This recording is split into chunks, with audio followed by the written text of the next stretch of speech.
ন্যাড়া ছাদের গপ্পতে আপনাদের সবাইকে স্বাগত জানাই। আজ আপনাদের জন্য রয়েছে ব্রাম স্টোকারের লেখা গল্প রুম নাম্বার 7। গল্প পাঠে সব্যসাচী চৌধুরী, মিস্টার রিচার্ডের ভূমিকায় অরিজিৎ রয় চৌধুরী, গল্পের সূত্রধার আমি সৌম্য। শুরু হচ্ছে আজকের গল্প ব্রাম স্টোকারের লেখা রুম নাম্বার 7।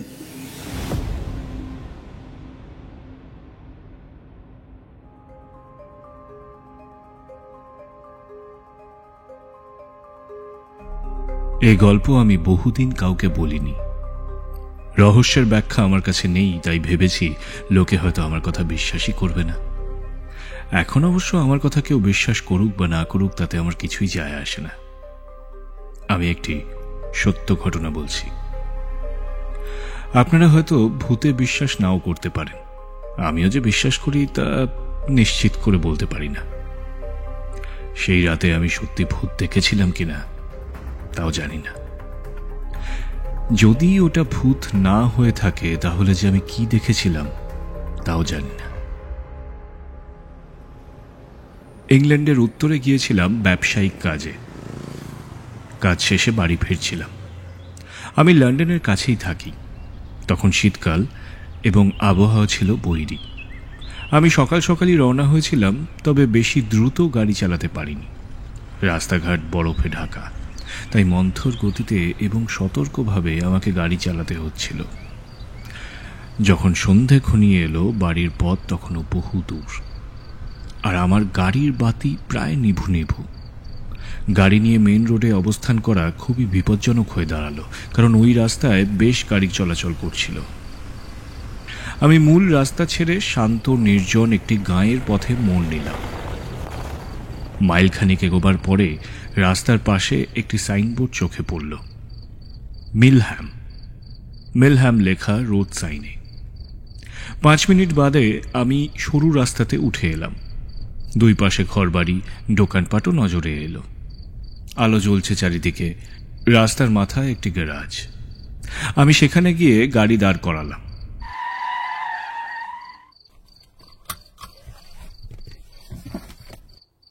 গ্যারাজের মালিককে আমার গাড়ির সমস্যার কথা জানালাম। সে গাড়ির বাতি পরীক্ষা করে দেখল, তারপর ইঞ্জিন দেখল, নিয়ে মাথা নেড়ে বলল, আপনার গাড়ির ডায়নামোটা ভেঙে গেছে, কাল সকালে মেরামত করে দিতে পারবো, তবে আজ রাতে আর গাড়ি না চালানোই ভালো, নিরাপদ হবে না। মিলহ্যামে কোনো হোটেল আছে জানতে চাই আমি। জি আছে, জবাব দিল লোকটি। রাস্তার ওই মাথায় দ্য গেট নামে একটি হোটেল আছে। আপনি হোটেলটি এইমাত্রই পেরিয়ে এসেছেন। আসলে শীতকালে মিলহ্যামে খুব বেশি মানুষজন আসে না বাইরে থেকে। মিস্টার রিচার্ডকে বলবেন আমি আপনার গাড়ির ডায়নামোটা মেরামত করে দিচ্ছি। দেখবেন উনি আপনাকে আদর যত্নের কোনো ত্রুটি করবেন না। আমি গ্যারাজের মালিককে ধন্যবাদ দিয়ে গাড়ি থেকে আমার সুটকেসটি বের করে নিলাম। তারপর হাঁটা দিলাম দ্য গোট অভিমুখে। এটি একটি পুরনো ভবন। জানলা দিয়ে দেখতে পেলাম ছোট ডাইনিং রুমের ফায়ারপ্লেসে আগুন জ্বলছে ভেতরে। সদর দরজার পরেই হোটেলের অফিস। আমি ডেস্কের গায়ে লাগানো বেল টিপলাম। অফিসের পেছন দিক থেকে আবির্ভূত হলো এক বিশাল দেহী লোক। তার এক হাতে কাপড়, অপর হাতে আধ গ্লাস বিয়ার। আমার দিকে বন্ধুত্বপূর্ণ হাসি উপহার দিল সে। মিস্টার রিচার্ডস, আমি জিজ্ঞাসা করলাম। ডেস্কের উপর বিয়ারের গ্লাস নামিয়ে রাখল সে। তারপর বলল, জি, আপনার জন্য কি করতে পারি?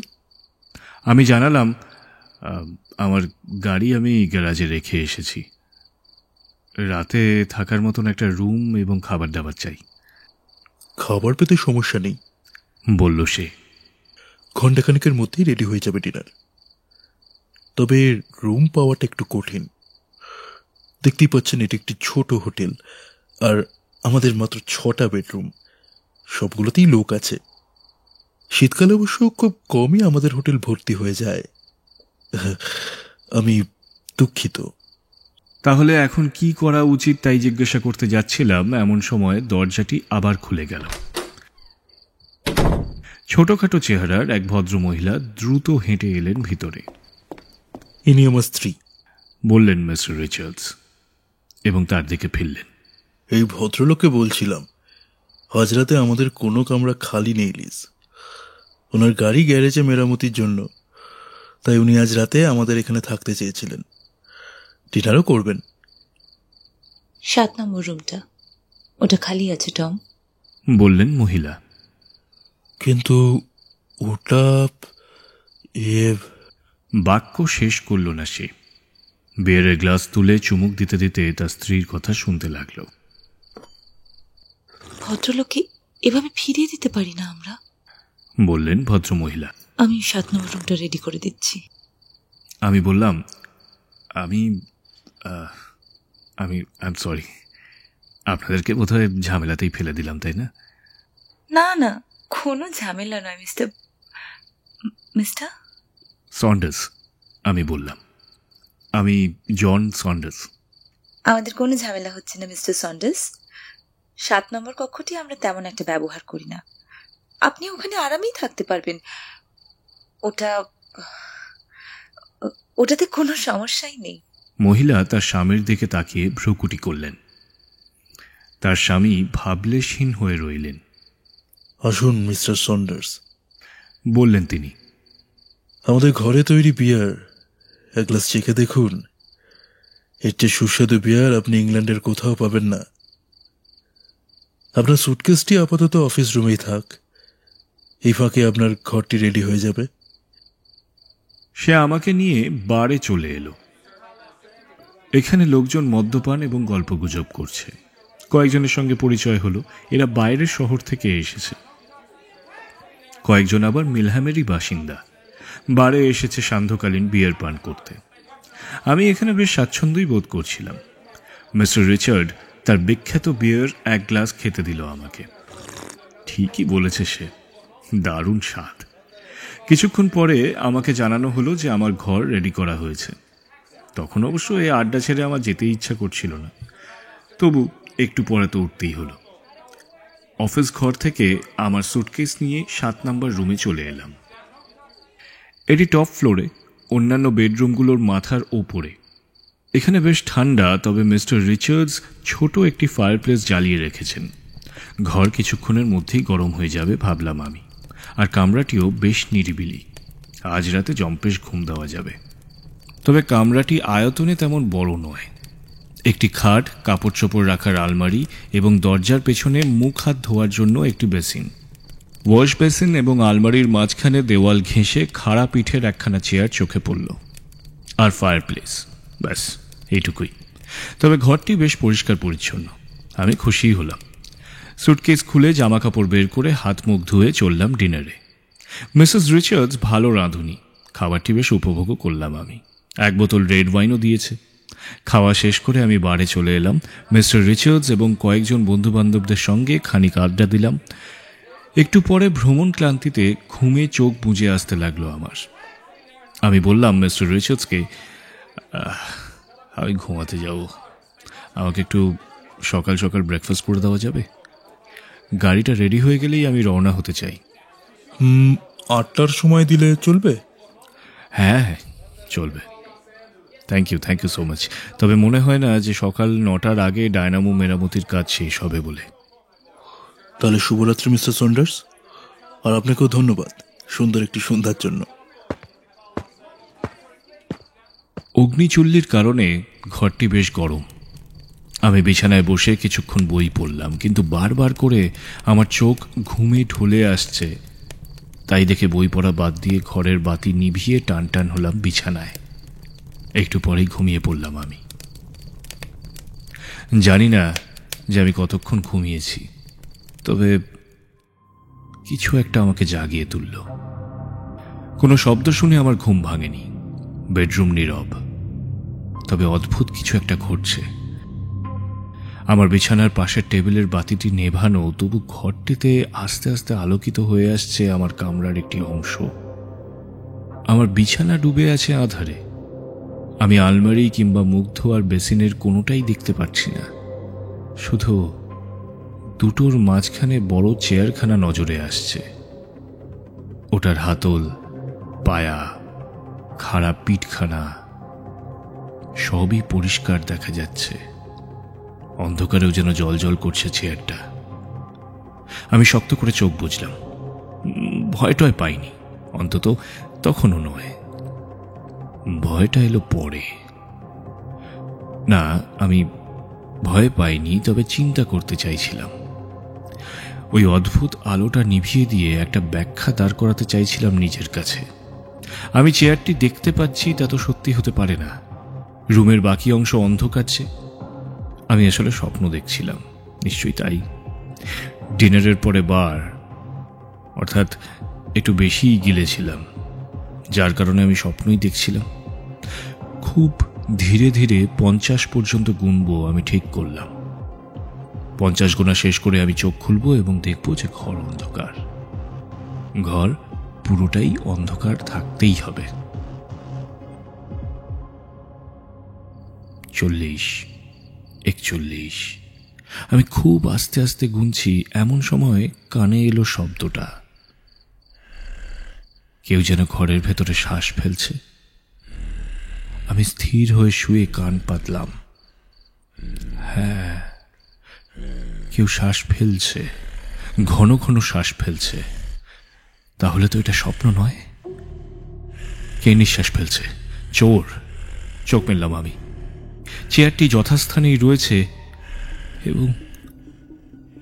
এবং এখন ওখানে বসে আছে একটা লোক। লোকটা বুড়ো, মাথার চুল পাকা, শির দ্বারা টান টান করে বসে আছে সে। চেয়ারের হাতল ধরে রেখেছে শক্ত হাতে, আর তার উজ্জ্বল নীল একজোড়া চোখ আমার ওপরে স্থির। আমি কথা বলবার চেষ্টা করলাম, কিন্তু আমার গলা দিয়ে কোনো আওয়াজ বেরোল না। আমি বলতে চাইছিলাম, কে আপনি? এখানে কি করছেন আপনি? আমার ঘর থেকে বেরিয়ে যান। কিন্তু কথা বেরোল না। মুখ খুলতে চাইলাম, লাভ হলো না। আমি ওখানে শুয়ে অপেক্ষা করতে লাগলাম। নিজেকে বললাম ভয় না পেতে। লোকটা তো খুব বুড়ো, আমার কোনো ক্ষতি করতে পারবে না। তবে বুড়োর চাউনি বড় ভীতিকর। পলকহীন চোখে সে তাকিয়েই আছে আমার দিকে। আমি ভাবলাম, লোকটা কিছু একটা নিশ্চয়ই করছে। নিদেন পক্ষে কথা তো বলবি। লোকটা বোধহয় আমার চিন্তাটা শুনে ফেলল। সে বাম হাত তুলে তাক করল আমার দিকে। এইবারে তার চোখে খুব করুণ বিষাদময় চাউনি। হঠাৎই আমার আর ওকে ভয় লাগলো না, কারণ লোকটা যেন আমাকে কিছু বলার চেষ্টা করছে। শেষ অবধি যখন কথা বলল, তার গলার স্বর বড্ড করুণ শোনালো। সে বলল, আমি কখনো সন্ধান পাইনি, কিন্তু তুমি পেয়েছো। তার হাত ঝপাত করে নিচে পড়ে গেল। আমি বলে উঠলাম, কিসের সন্ধান পেয়েছি? আপনি কে? কি বলছেন? তবে প্রশ্ন শেষ করবার আগেই সে অদৃশ্য হয়ে গেল। ঘর আবার পুরো অন্ধকার।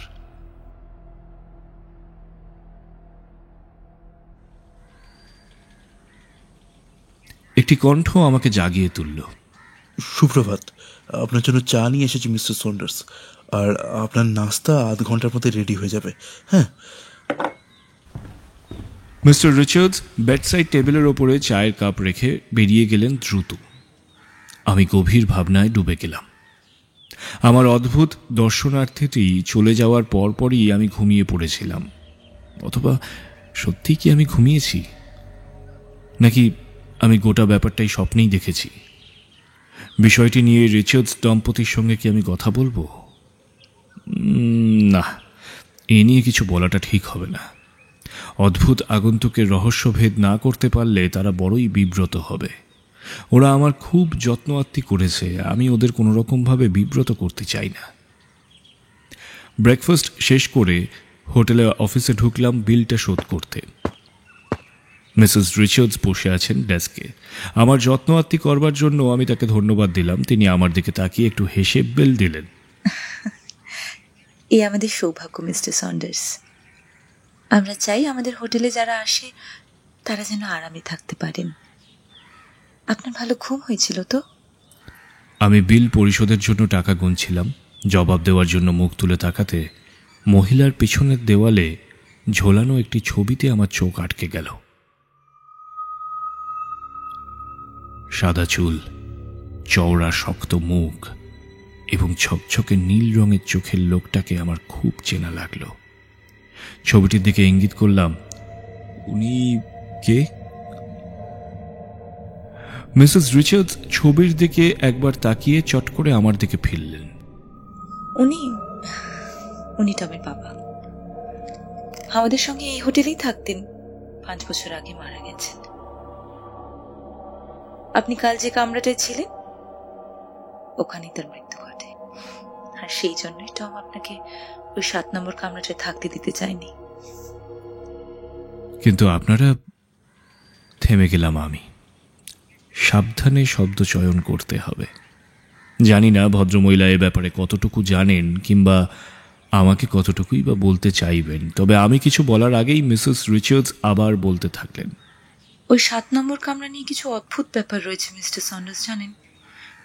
2-1 অতিথি বলেছেন ওই রুমে নাকি তাদের ভালো ঘুম হয়নি। রাতের বেলায় তারা নাকি ভয় পেয়েছেন। যদিও কেন ভয় পেয়েছেন তার ব্যাখ্যা কিন্তু কেউ দিতে পারেননি। তারা বলেছেন ঘরটি নাকি ভুতুড়ে। হোটেল আলাদের জন্য এসব ভূত টুত কিন্তু খুব খারাপ ব্যাপার। তাই টমের বাবা ঠিক করেন তিনি নিজেই 7 নম্বর কামরায় রাত কাটাবেন। তিনি বিশ্বাস করতেন না যে ওটা ভুতুড়ে ঘর। বলেছিলেন ওই ঘরে মানুষ ঘুমাতে কেন পারে না সেই রহস্য উদ্ঘাটন উনি করবেন। তার ভূতটুতে বিশ্বাস ছিল না, আমারও নেই। তো তিনি একদিন ওই ঘরে রাতে ঘুমাতে গিয়েছিলেন, সুস্থ দেহে সুস্থ মনে। কিন্তু আমি বললাম, হ্যাঁ বলুন, তারপরে কি হলো বলে যান। আমি আমার শ্বশুরকে খুব পছন্দ করতাম, বললেন মিসেস রিচার্ডস। তার কথা মনে পড়লে এখনো খারাপ লাগে। আমি পরের দিন সকালে তার জন্য চা নিয়ে গিয়েছিলাম, কিন্তু গিয়ে দেখি ওখানে তিনি মরে পড়ে আছেন। বড় চেয়ারটিতে বসে আছে তিনি, সারা গা বরফের মতো ঠান্ডা আর প্রাণহীন। তিনি বুড়ো মানুষ ছিলেন। বুড়ো মানুষরা নাকি হঠাৎ করে মরে যেতেই পারেন। ডাক্তার বলেছিলেন এরকমটা হতেই পারে। তারা হার্ট ফেল করেছিল হঠাৎ, বলেছিলেন ডাক্তার। মিসেস রিচার্ডস টাকা দিয়ে আমাকে খুচরো ফেরত দিলেন। আমি চেঞ্জটা পকেটে রেখে সুটকেস তুলে নিলাম হাতে। আমি বললাম, মিসেস রিচার্ডস, একটা কথা বলতে। কাজী বুঝতেই পারছেন মিসেস সন্ডার্স, ওই 7 নম্বর কামরার রহস্য আমরা কোনোদিন ভেদ করতে পারিনি। তিনি আমার কথা শুনছেন না, আমার দিকে তাকিয়ে হেসে বললেন, কেউ কোনোদিন পারবে বলে মনেও হয় না আমাদের। ওটা আসলে স্রেফ একটা ভুয়ো গল্প। আমি বিদায় জানিয়ে বেরিয়ে এলাম হোটেল থেকে। রাস্তা ধরে দ্রুত পদক্ষেপে চললাম গ্যারাজে। বুড়োর কথা যেন আমাকে অনুসরণ করছিল। সে বলেছিল, আমি কোনোদিন সন্ধান পাইনি, আমি কোনোদিন জানতেই পারিনি সে 7 নম্বর কামরা ভুতুড়ে কিনা। কিন্তু তুমি এখন জানতে পারলে ব্যাপারটা। এখন তুমি জানো, তাই না?